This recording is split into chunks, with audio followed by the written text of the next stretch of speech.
ఇది తెలుసా? శరీరంలోకెల్లా సంక్లిష్ట నిర్మాణమైన మెదడులో 60% కొవ్వులే. మెదడులో ఎన్ని వందల కోట్ల నాడులు ఉంటాయో చెప్పడం కష్టం.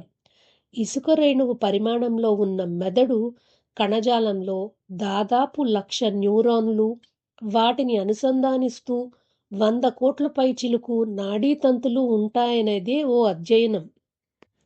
స్వీడన్‌లో దాతల రక్తాన్ని ఎవరికైనా వినియోగించేటప్పుడు సంబంధిత వివరాలను దాతలకు మెసేజ్ చేస్తారు.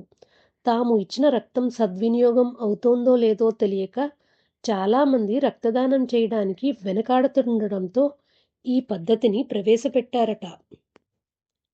మన రక్తంలో ఇనుమే కాదు, రాగి, బంగారం కూడా ఉంటాయి. మనం రోజూ ఓ 12 గంటలు నడవగలిగితే 690 రోజుల్లో ప్రపంచాన్ని చుట్టి రావచ్చు. ఒకప్పటితో పోలిస్తే కవలల పుట్టుక పెరిగింది. 80లలో 1000 డెలివరీలకు 9-12 మంది కవలలు పుడితే ఇప్పుడు ఆ సంఖ్య 24 పెరిగిందట.